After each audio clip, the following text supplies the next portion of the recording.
Hi friends, मैं परविंदर खारे। Friends, आज की हमारी गेम विलियम एवर्ट नेपियर की एक और बेहतरीन गेम है जो उन्होंने 1902 में मिखाइल चिगोरिन के साथ खेली थी। तो चलिए शुरू कर रहा हूँ इस गेम को। E4 के साथ यहाँ विलियम ने शुरू किया, मिखाइल ने रिस्पांस दिया E5 का। नाइट F3 हुआ, knight C6, bishop C4 Italian, bishop C5, then हुआ B4, Evans gambit accepted, bishop takes B4, C3 bishop पर अटैक गया A5 स्क्वायर पर, देन हुआ D4, ई टेक्स D4 और उसके बाद यहाँ विलियम का आया कैसल। वैसे D टेक्स C3 नहीं हो सकता क्योंकि इवांस गैम्बिट के सारे मूव्स हैं, क्योंकि क्वीन जाएगी B3 स्क्वायर पर और डायरेक्टली यहाँ इस F7 पॉन पर अटैक बनेगा। तो D6 के ऑप्शन को पहले यहाँ पर ब्लैक ने चुना। Then C takes D4 pawn actions complete हुआ, बिशप आया B6 स्क्वायर पर, तो bishop B2, knight A5 targeting this bishop. तो व्हाइट को यहाँ अपने बिशप को बचा लेना चाहिए था, लेकिन व्हाइट ने अपने बिशप को ना बचाकर नाइट को डेवलप किया C3 स्क्वायर पर। ऐसा यहाँ क्यों हुआ? क्योंकि अगर ब्लैक नाइट टेक C4 के लिए जाएगा तो मेटल एक्सचेंज इक्वल रहेगा। व्हाइट यहाँ एक चेक देकर C6 से खेला जाएगा, उसके बाद क्वीन टेक C4 करके मेटल एक्शन को इक्वल कर लेगा। पोजिशनली बिल्कुल व्हाइट सुपीरियर पोजिशन में रहेगा यहाँ से। खैर, यहाँ खेला गया नाइट E7। नाइट के E7 स्क्वायर पर आने के बाद व्हाइट ने अपने बिशप को बचाया D3 स्क्वायर पर और इसके बाद यहाँ मिखाइल चिगोरिन ने कैसल किया।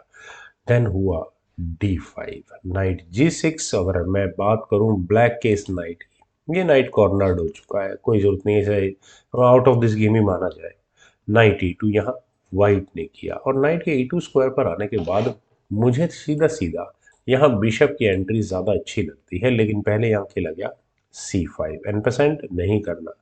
क्वीन D2 की ऑप्शन को पहले यहाँ पर विलियम नेपियर ने चुना। बिशप गया G4 स्क्वायर पर, फाइनली हो ही गया है। देन हुआ knight G3, bishop takes F3, G takes F3, F5 में पॉन्स डबल हो चुके हैं।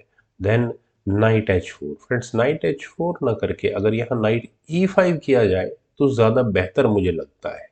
यहाँ बिशप को लेने के भी चांसेस होते हैं और ये फॉक आपको नज़र आ ही गई होगी। क्या यहाँ ब्लैक लगाना चाहेगा? अगर यहाँ से ही गेम आगे बढ़ेगी तो बिशप टेक्स E5 ही एक अकेली ऐसी ऑप्शन है जो खेली जा सकती है। वेल, डी टेक्स E5 ही करना पड़ता, लेकिन यहाँ ब्लैक ने अटैक तो लगाया पर नाइट को H4 स्क्वायर पर ले जाकर। सॉल्यूशन सिंपल है, अपनी क्वीन को ले जाओ F4 स्क्वायर पर और ये F3 पॉन फिलहाल बिल्कुल सेफ है। इनफैक्ट मैं कहूँगा कि नाइट थोड़ा अनस्टेबल है, क्वीन की डिफेंस है काफ़ी दूर से। तो नाइट G6 पहले यहाँ मिखाइल चिगोरिन ने किया, वापस क्वीन पर अटैक बना, क्वीन गई F5 स्क्वायर पर, देन रुक आया C8 स्क्वायर पर, बिशप C3। मुझे नहीं लगता कि व्हाइट किसी भी तरह से कोशिश करेगा यहाँ इस नाइट को लेने की, जरूरत ही क्या है। रुक C1, मुझे तो अगर मैं यहाँ ब्लैक की पोजीशन की बात करूँ तो शायद ये सी पॉन पुश आगे बनता था। कोई नहीं, किंग आया H1 स्क्वायर पर और किंग के H1 स्क्वायर पर आने के बाद यहाँ क्या इंटेंशंस हो सकती हैं, खासकर जब जब ये डी पॉन आगे पुश हो चुका है।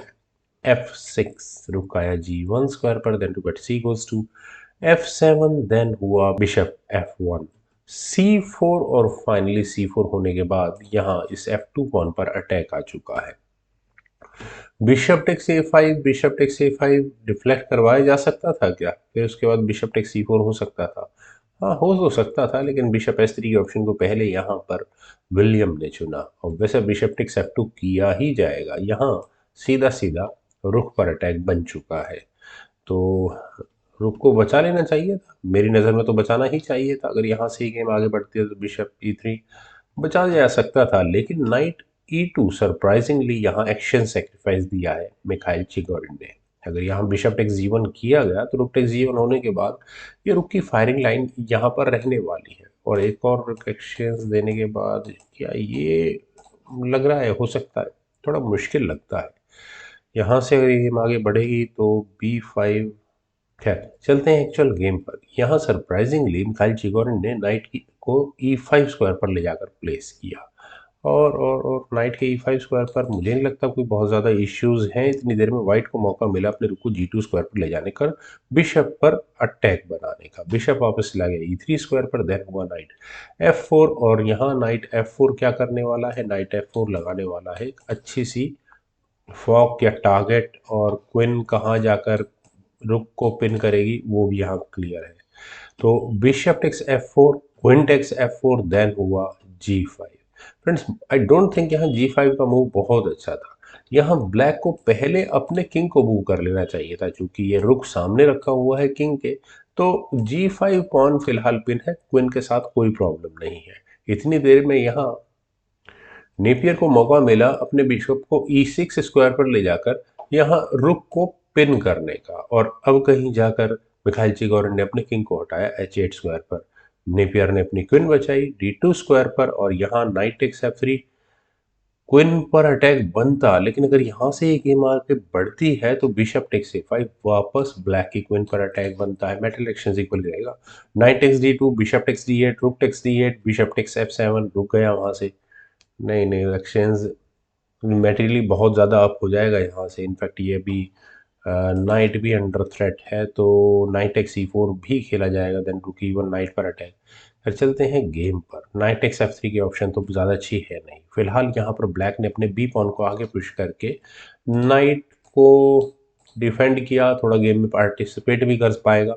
ब्लैक की प्रॉब्लम ये रहेगी, नाइट कभी गेम में एक्टिवली पार्टिसिपेट कर ही नहीं पाया। बिशप टेक्स F7, रुक लिया, रुक टेक्स F7, देन हुआ F4, जी takes F4, queen takes F4। और फ्रेंड्स क्वीन टेक्स F4 होने के बाद यहाँ पहले, जैसे मैं कहता हूँ कि अपने किसी पीस को वीक ना छोड़ो, तो रुक के साथ इश्यूज हो सकते हैं। क्वीन F8 शायद कर देना चाहिए था, लेकिन यहाँ नाइट B7, अपने उस नाइट फ्रस्ट्रेटेड नाइट को गेम के बीच में लाने की कोशिश है। रुक eight A goes to G1। इतनी देर में यहाँ वाइट ने अपने रुक्स की बैटरी तैयार की, और मेरे ख्याल से दोनों रुक्स देखकर क्या यहाँ क्वीन ली जा सकती थी। अगर हम एंड गेम की बात करें तो नाइट और रुक ही बचेगा उस सिचुएशन में वर्सेस क्वीन के। खैर कोई नहीं, यहाँ क्वीन F8 अभी भी ऑप्शन थी मिखाइल चिगोरिन के पास, और यही मूव ने कॉस्ट करा इस गेम में। यहाँ पर ब्लैक का नाइट C5 स्क्वायर पर आया, और ऐसा करने के बाद आप देखिए कि रुक अनडिफेंडेड हो जाता है। क्यों? बिशप टेक्स E5 के बाद डी टेक्स E5 ही करना पड़ेगा। क्वीन यहाँ से गई G4 स्क्वायर पर, और अगले मूव में है ये चेकमेटिंग थ्रेट। पूरा स्टेज सेट हो चुका है। इस चेकमेट से बचने के लिए H पॉन को ही ब्रदर देना पड़ेगा। तो क्वीन गई H5 स्क्वायर पर। H5 स्क्वायर पर क्वीन जाने का मतलब है रुक पर अटैक है, पॉन पर अटैक है, बचाओ। क्या इलाज है? क्वीन को F8 स्क्वायर पर ले जाओ। लेकिन ऐसा करने के बाद यहाँ रुक आया G6 स्क्वायर पर, और फिर वही इश्यूज है। ये चेकमेटिंग थ्रेट है। सॉल्यूशन? कोई सॉल्यूशन नहीं है मेरे ख्याल से। नाइट मैन्यूवर भी कुछ खास वर्क नहीं करने वाला। नाइट यहाँ से कहाँ जाएगा? आई डोंट थिंक कुछ करेगा यहाँ से नाइट, क्योंकि सीधा सीधा किंग H7, ये एक सिंपल सॉल्यूशन है। लेकिन फाइनल मूव यहाँ विलियम नेपियर का आया, रुक टेक्स H6, और यहाँ इस मूव के बाद मिखाइल चिगोरिन को रिजाइन करना पड़ गया, क्योंकि रेजिग्नेशन का रीजन है पहले तो चेकमेट। अगर इसी पॉइंट पर, इसी मूव पर बचनी है तो क्वीन टेक्स H6 ही किया जाएगा। उसके बाद क्या होगा? रुक अनडिफेंडेड हो चुका होगा। क्वीन टेक्स F7 चेक के साथ किंग जब H8 स्कोर पर जाएगा तो क्वीन G8 चेक, और वो होगी एक बेहतरीन चेकमेट। फ्रेंड्स बहुत ही कमाल की गेम थी विलियम नेपियर की। मुझे उम्मीद है आप सभी लोगों को भी ये गेम जरूर पसंद आई होगी। तो इस वीडियो को लाइक करें, शेयर करें, और मेरे चैनल को प्लीज़ सब्सक्राइब ज़रूर। कमेंट्स का मुझे बेहद इंतजार रहेगा। Thank you for watching and bye for now.